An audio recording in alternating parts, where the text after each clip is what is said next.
नमो नमः। संस्कृत कक्षायां भवतां सर्वेषां स्वागतम। बच्चों, आज हम लोग आपकी नई पाठ्य पुस्तक शाश्वती भाग 1 के प्रथम पाठ को पढ़ेंगे। लेकिन पाठ पढ़ने से पहले आइए हम समझ लेते हैं कि शाश्वती का अर्थ क्या होता है। शाश्वती शब्द शाश्वत में गीप स्त्री प्रत्यय लगाकर बना है, जिसका अर्थ होता है चिरस्थायी, यानी निरंतर चलने वाली, जिसका अस्तित्व कभी खत्म नहीं होता है, सदा सदा के लिए बना रहता है।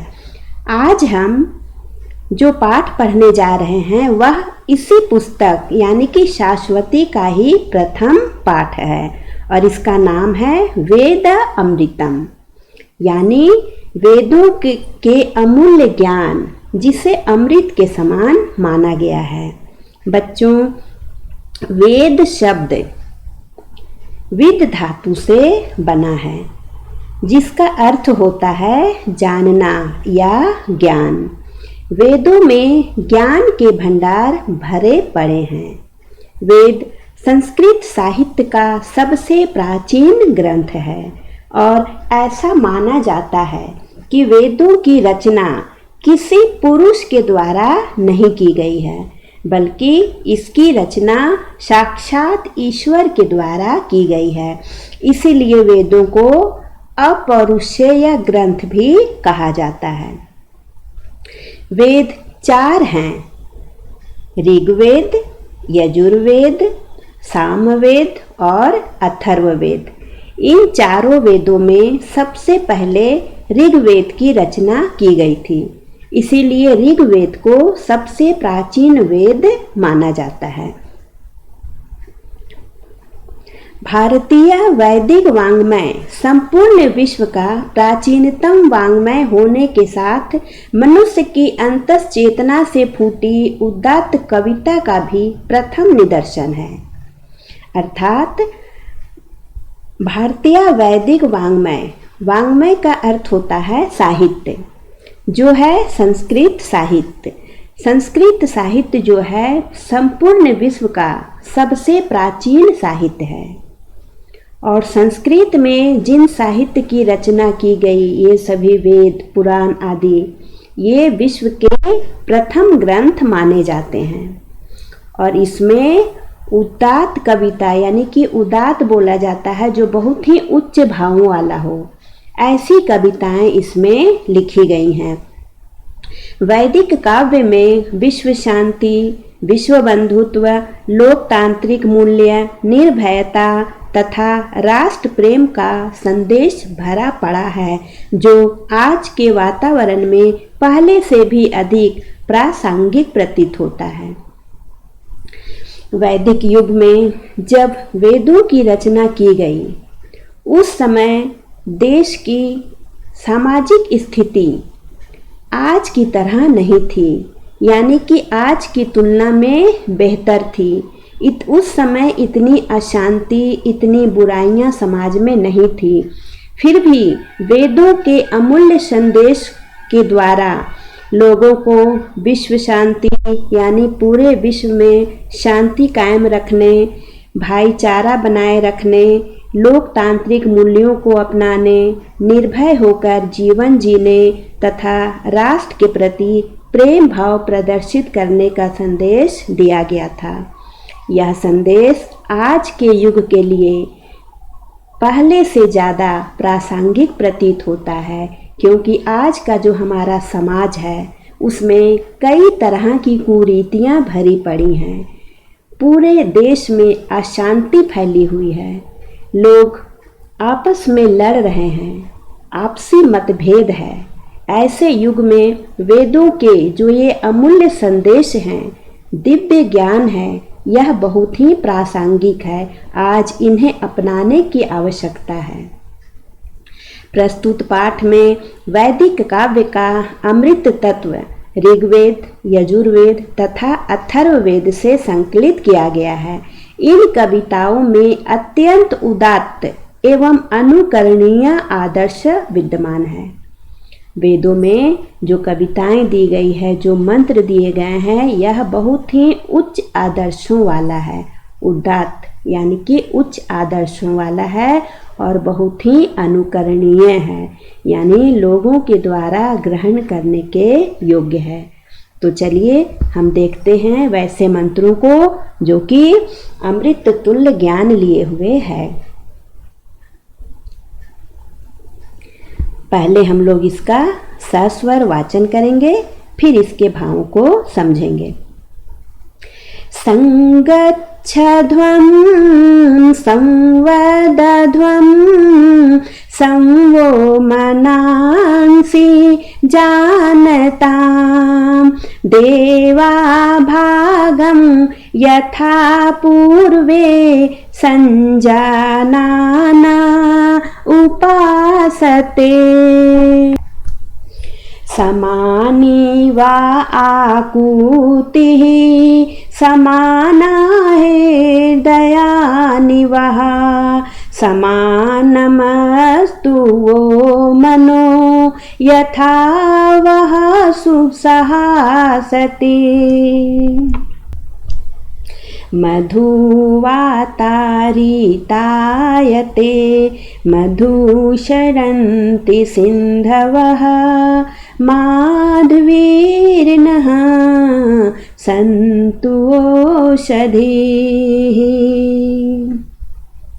यज्जाग्रतो दूरमुदैति दैवं तदुसुप्तस्य तथैवैति। दूरङ्गमं ज्योतिषां ज्योतिरेकं तन्मे मनः शिवसङ्कल्पमस्तु। तच्चक्षुर्देवहितं पुरस्तात् शुक्रम् उच्चरत्। पश्येम शरदः शतं जीवेम शरदः शतम्। श्रीणुयाम शरदः शतं प्रब्रवाम शरदः शतम्। अदीनाः स्याम शरदः शतं भूयश्च शरदः शतात्। जनं बिभ्रति बहुधा विवाचसं नानाधर्माणं पृथिवी यथोकसं। सहस्रं धारा द्रविणस्य मेदुहां ध्रुवे वाधेनुरनुपस्फुरन्ति। तो बच्चों, अभी हम लोगों ने मंत्रों का सस्वर वाचन किया। अब चलिए इसके अर्थ एवं भाव को समझते हैं। सबसे पहले आप इस ओर ध्यान दीजिए। यह जो री लिखा हुआ है, इसका अर्थ हुआ ऋग्वेद। ऋग्वेद का ही यह संक्षिप्त रूप दिया गया है। और यह जो अजु है, इसका अर्थ हुआ यजुर्वेद। ऋग्वेद को 10 मंडलों में बांटा गया है और मंडलों को फिर सूक्तों में बांटा गया है और सूक्तों में मंत्र दिए गए हैं। तो इसका अर्थ हुआ कि ऋग्वेद के 10वें मंडल का 191वां सूक्त का दूसरा मंत्र, यह जो मंत्र दिया हुआ है वह है। इसमें संगठन के महत्व पर प्रकाश डालते हुए कहा गया है कि संगच्छध्वम्, साथ साथ चलो। संवदध्वम्, साथ साथ चलो। संवो मनांसि जानताम्, वो का यहाँ पर कर लेंगे वह में विसर्ग लगा देंगे, तो इसका अर्थ हो जाएगा तुम्हारा। यहाँ पर कह रहा है कि तुम साथ साथ चलो, साथ साथ बोलो और तुम्हारा जो मन है वह एकजुट होकर, एक मत होकर विचारों को ग्रहण करें। जिस प्रकार से देवा भागम यथा पूर्वे, यानी कि पहले प्राचीन काल में देवता लोग जो थे वे संजानाना उपासते, अपने अपने हवि को स्वीकार करते थे, स्वेच्छा से स्वीकार करते थे, बिना किसी मतभेद के। जब हवन की जाती है तो अलग अलग देवताओं के लिए अलग अलग हवन सामग्री डाली जाती है, जिसे सभी देवता लोग बिना किसी मतभेद के अपने अपने भाग को ग्रहण करते थे। उसी प्रकार से कहा जा रहा है कि मनुष्यों के मन में किसी तरह का मतभेद नहीं होना चाहिए। बच्चों, साथ साथ चलो का तात्पर्य यह नहीं है कि भीड़ लगाकर चलो, बल्कि इसका तात्पर्य यह है कि सभी नेक राह पर चलो, सभी सहमत होकर चलो, एक मत होकर चलो, एक मत होकर बोलो और एक मत होकर के विचारों को ग्रहण करो। यानी कि आपसी तालमेल होना चाहिए, आपसी मतभेद नहीं होना चाहिए, आपस में सामंजस्य का भाव होना चाहिए। तभी मनुष्य का जीवन जो है वो सुखमय बन सकता है और समाज में अच्छी स्थिति कायम हो सकती है। यहाँ पर संजानाना, इसका तात्पर्य हुआ कि एक मत होकर, उपासते स्वीकार करते हैं।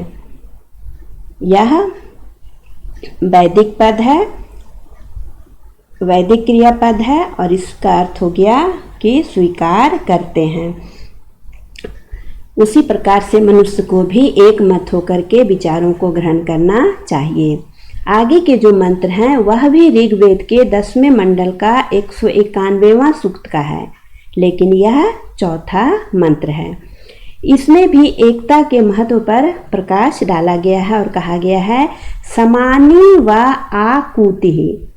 वा का अर्थ हो गया, यहाँ पर विसर्ग लगाएंगे तो इसका अर्थ हो जाएगा तुम्हारा, और आकुति का अर्थ होता है संकल्प।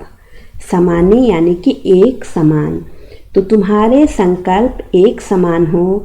समाना हृदयानि वह, तुम्हारे हृदय भी एक समान हो।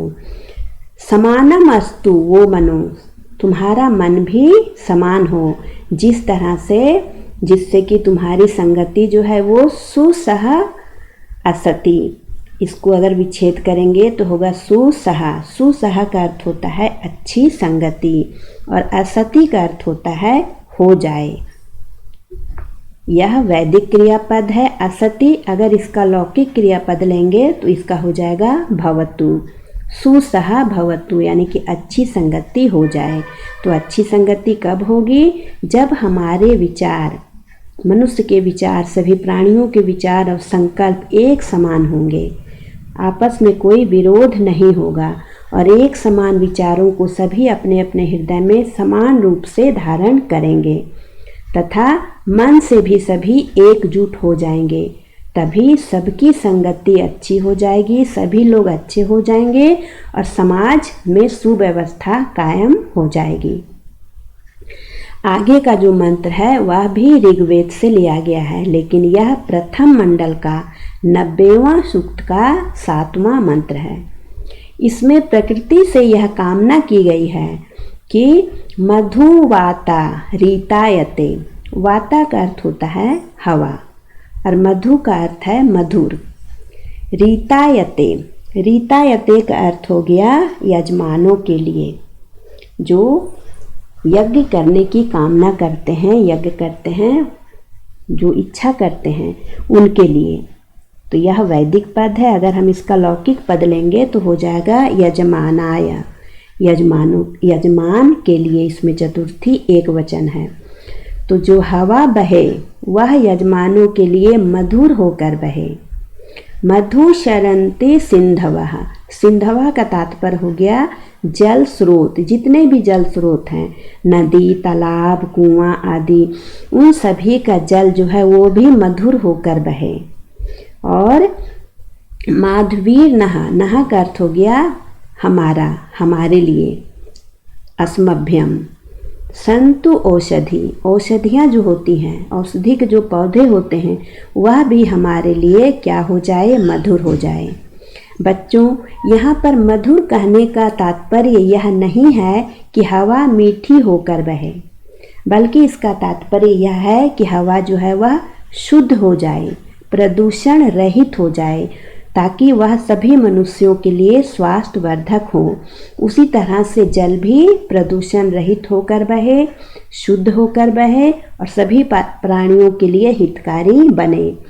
जंगल के वनों के औषधि वाले पौधे भी सभी के लिए उपयोगी, स्वास्थ्यवर्धक और लाभकारी हों। ऐसी कामना हम प्रकृति से करते हैं, ऐसी कामना सभी प्राणियों के लिए की गई है। तो बच्चों, इस वीडियो में हम यहीं तक पढ़ेंगे। अगले मंत्र को हम अगले वीडियो में पढ़ेंगे। तब तक आप यहीं तक का अभ्यास करते रहें। धन्यवाद।